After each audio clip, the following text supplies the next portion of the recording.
Hi everyone! Welcome po sa video natin ngayon. Ako po ulit si Forex Coach Jonathan Liu.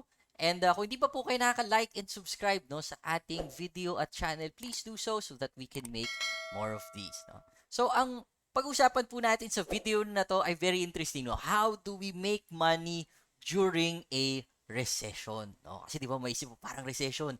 Nako, dito yung time na nawawalan ng pera lahat ng tao, nawawalan lahat ng trabaho. No? Is there opportunity? No? How do I navigate around a recession? Paano ba kumita no pag ganyan? So, for a fact, we know that millionaires are made during recessions. No? Totoo yan. No? During the dot-com bubble, no? Ang daming naging milyonaryo dyan after, no? During yung housing crash ng US, no? Back in 2008. Yes, there were a lot of people who lost money, but there were also a lot of billionaires that were created after that. So, and surprisingly, the rich even got richer no, during during a recession.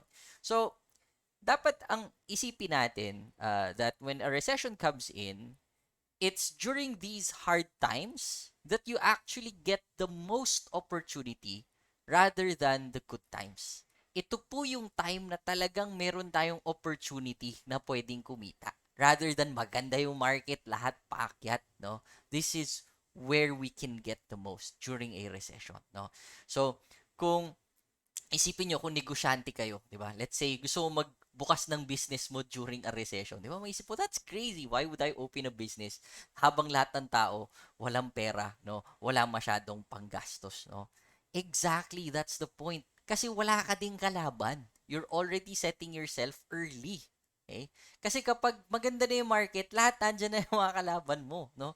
So, if you look at it from a business perspective, it does make sense. If you take a look at it from an investor's perspective, then everything is at a discount. Mura lahat kasi nagbagsakan yung market eh.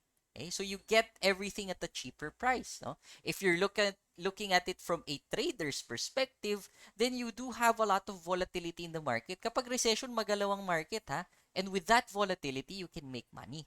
So you actually have a lot of opportunity during a recession. So isa-isay natin yan. No?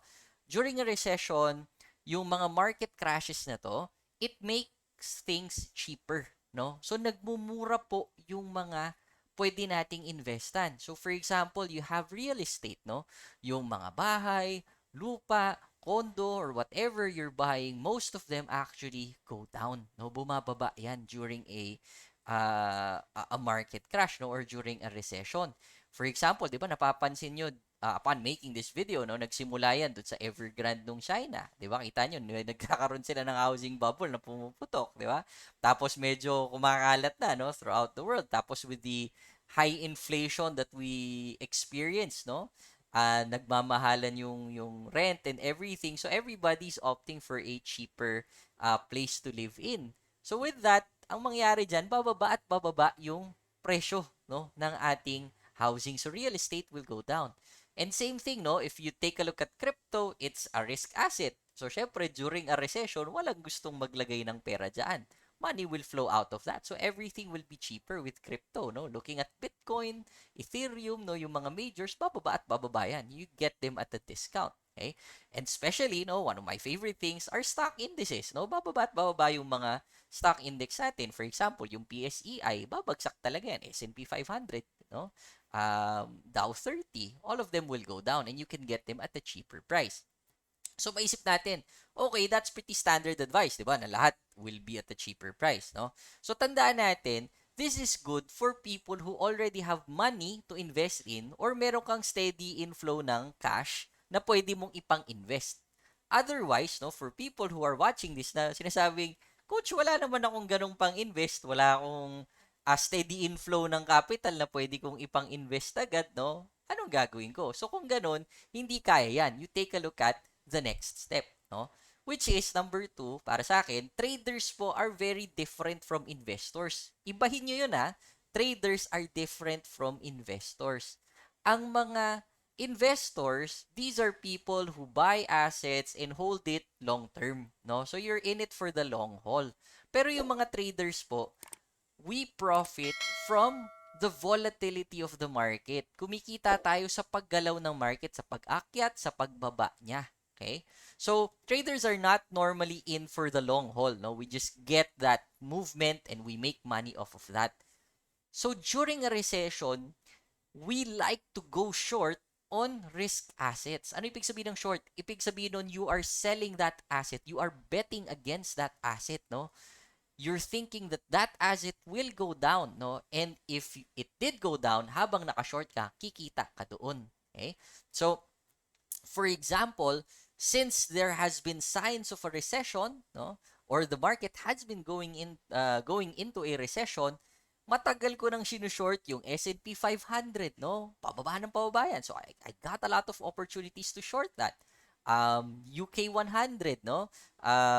Euro 50, Bitcoin, yung mga yan, matagal ko nang sinushort yan, no? So you can make money off of that as a trader kahit pababa yung market. And surprisingly, kapag recession yung market, no, malakas ang galaw niyan, mabilis gumalaw yan. Okay?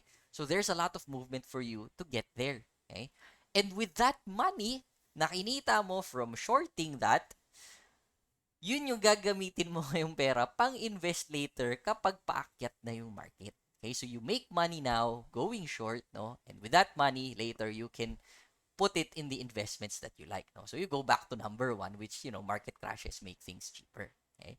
So, there's a big question there, no? Maisip natin, Coach, when should we consider buying? Kasi 'di ba ang daling sabihin na, sige, bibili na ako pag aakyat na yan. So, kailan ba yan aakyat, no? So, here's a simple, quick trick to that, no? It's not really a trick. Everybody, it's like public data, but people doesn't just really realize it. Okay? So, ito po siya. We only consider to start buying when the inflation is near the mandate of the central bank. Okay? Kasi ngayon, mataas ang inflation eh. Okay? So, pinapababa ng central bank yan. Ngayon, meron silang mandate, yun yung kanilang target. Kapag yung inflation ay lumalapit na sa kanilang target, okay, at yung unemployment, ibig sabihin yung rate ng mga walang trabaho ay mataas. Okay? So, inflation is nearing the target and then you have a lot of people who don't have jobs. Okay? Doon tayo magsisimula na mamili. Okay? Bakit? Kasi po, this is the time when the central bank, no, specifically US, yun lang nababantay mo kasi buong mundo na sumusunod dyan. Okay? This is when the Federal Reserve will start to consider cutting rates already, no? Ito yung time na tapos na yung kanilang central bank, no, na i-address yung problema ng inflation kasi umabot na sa target nila eh. At ang kailangan na nilang i-address ngayon ay yung rate ng unemployment. Wala nang trabaho yung mga tao. They need to stimulate the economy again. And with that, they will cut interest rates. And if they do that, normally they put a lot of money into the economy, gagalaw yan. At yung mga risk assets natin aakyat, like yung mga stock index, aakyat yan, no? You have your cryptos, aakyat yan, no? Real estate, aakyat yan. So that's the time when we should consider buying. Okay? Simple lang, di ba? Okay. So, and with that, where should I invest? Saan ako maglalagay ng pera ko? No? So again, there's a lot of places that you can invest in. No? Real estate is an excellent investment. Personally, I'm not an expert. There's a lot of other people there that you can ask. No? Ang daming magagaling na real estate dito sa Philippines. No? For example, I met someone very interesting, si Sir Nolly. No? You may know him as El Subastahero. Met him a couple of times. He's a wonderful guy. And he focuses on foreclosures. No? Galing. Tapos bibili kang foreclosure, papaayos mo, you can fix it up, sell it later, no? Or papatayuan mo ng pangrentahan, no? Pwede yun, no? I also have a couple of friends na ginagawa nila personally. Bibili sila ng mga second hand na bahay, mga ganyan. Tapos, ayusin nila, paparenta nila, no? Or bibenta nila. So, you can do that. Okay? You can also trade stock indices, no, which is a personal favorite of mine. Ito naman yung ginagawa ko. So, for example, PSEI, no, bili ka ng index ng PSE kung ayaw mo na sumakit yung ulo mo, no, isang buong index lang bilhin mo. Or for example, if you want to trade international stocks, no, you can join PAFTI, pwede yun ha. S&P 500, US 30, Euro 50, lahat yan, pwede nating trade yan, no. So you can open an account with one of our preferred brokers and you can trade with us, no. Pwede nyo gawin yan. And you can hold it long term if you like. Tapos, pwede rin kayo mag-trade ng cryptos, no? Just the major ones, no? I suggest For example, yung mga Bitcoin, Ethereum, yung mga yan lang. No? Wag na muna tayo dun sa mga altcoins. I know that a lot of people like the altcoins kasi ang laki ng mga movement and everything. But don't be swayed too much there. Just go with the major ones para hindi masakit sa ulo. Investing lang naman yung ginagawa natin. Alright?